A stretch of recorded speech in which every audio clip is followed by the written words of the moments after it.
Another game on the Lions tour done.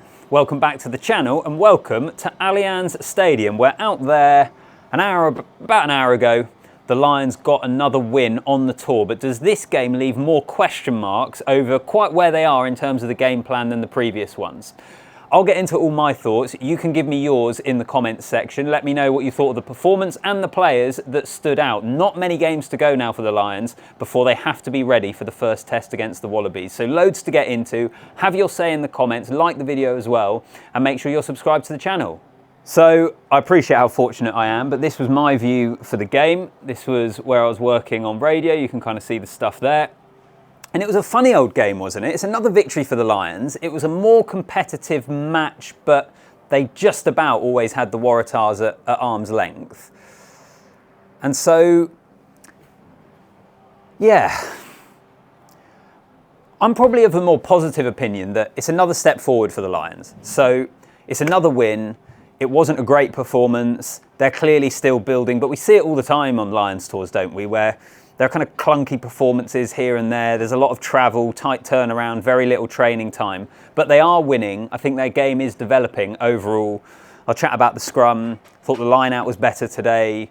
Their attacking play at times is very, very good. And there were some really good individual performances.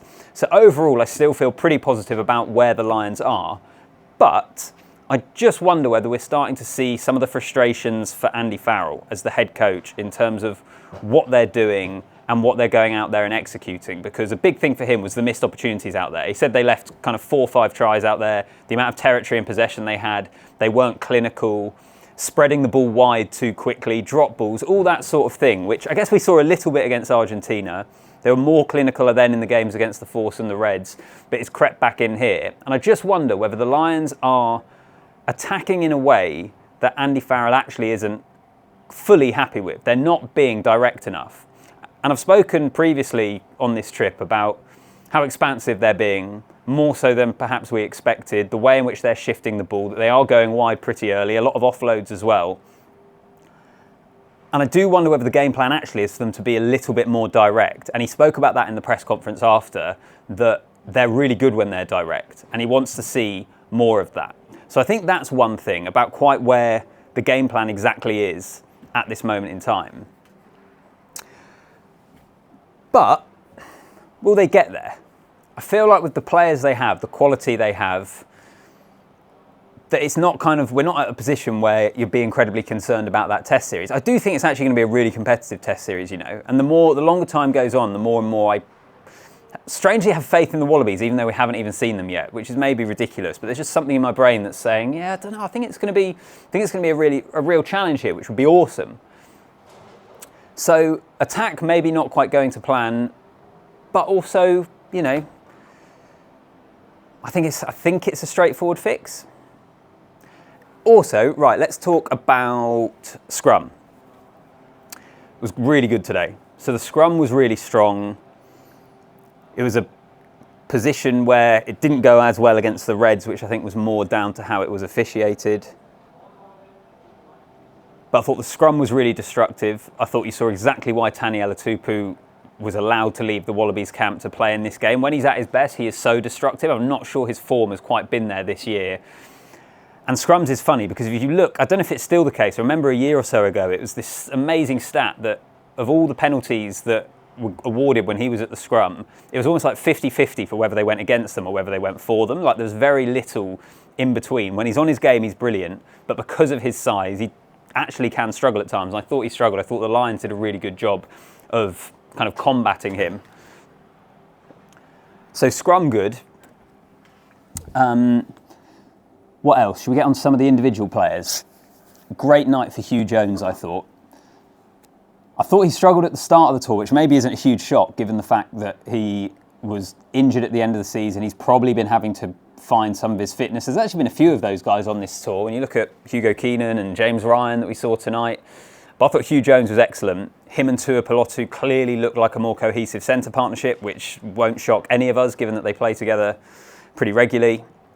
So I thought he was good. That line he took for the first try, that's exactly the sort of line you want to see him taking in the test series. The way in which they linked up were good, which continues to throw the centre partnerships wide open. In fact, you would say really now that Gary Ringrose and Hugh Jones have both had an impressive performance each. It's then who's going to play at 12. Is it Tuipulotu? Is it Aki? Tuipulotu maybe gives you a little bit more, but Aki on form when he's really going forward and getting over the gain line is close to unstoppable. Still remember the 23 World Cup. Until Ireland got knocked out, he was arguably the best player in the whole tournament. Like, he was just getting them on the front foot all the time. So 12 is still one to keep an eye on, but I thought he was excellent. Ben Earl, God, I tell you what, that back row is competitive. I mean, we all expected it to be ridiculously competitive before the start of the tour, but it's 100% living up to that billing, isn't it? Jack Morgan had a great performance the other night. I thought Josh van der Fleer was good again here. Tyg Byrne was good again at 6. I thought Ben Earl was excellent, particularly in the carry. I think it's such a great battle between Earl and Henry Pollock for who ends up on the bench for the test team. Personally, that's how I kind of see it at the moment. Pollock dropped out here. He'll get his opportunity again. It's not that serious. It was kind of calf strain. Precautionary is the reason that they pulled him out from the game. So yeah, he was another one that I thought was excellent. Kinghorn I thought did good. Having come in, Alex Mitchell I thought was good at 9, getting 70 minutes. He's had to play a hell of a lot of rugby, hasn't he, over the last 4 games or whatever it is. But, you know, look, it's terrible what happened to Thomas Williams, who I think would have been in the test team. But Mitchell, I think, so far has taken his opportunity. We'll see what Ben White is able to produce throughout the rest of the tour. So those were a couple of the guys that I thought played really well. Hugo Keenan, Andy Farrell actually spoke about Keenan in his press conference and just said, it's a real testament to the kind of character and personality and guts of the guy, because he obviously had this stomach bug that meant he had to pull out of the Queensland Reds game. He clearly hasn't been 100%, plus he's already returning to play after a bit of time out, but he wanted to be out there. And we did see, I think, an uncharacteristic display from him in terms of errors and things, but fair play to him in terms of just being out there and the will to play and try and put his best foot forward for Hugo Keenan. Any other players that I'm missing? I suppose the front row generally I thought were really good. Yeah, Mitchell was good. I think that's probably most of the ones that spring to mind for me. I always do these videos, particularly when it's so close to a game finishing, and then I'll have a load of other thoughts. So I guess let's finish it off then. I personally think the Lions will be okay, but I do wonder whether this is going to be the performance where there is a lot more negativity around how they played, how they executed, what they're trying to do, because it feels a little bit disjointed at the moment. Whether they're forcing things a little bit too much, attacking a little bit too much too early and going wide and not being direct enough. And then they're cleaning up other bits of their play in terms of scrum and line out. I think it's still a team that's building, and I think it's hard to tell from these games exactly where they are, because the quality of the opposition isn't top in the way that it would be if they're touring New Zealand, for example, or even in South Africa. South Africa, they always have some really one-sided games, but they also often get pretty tested at the same time. So, mixed bag. I still feel pretty positive, but am I shouting into the wind against what everyone else is thinking there?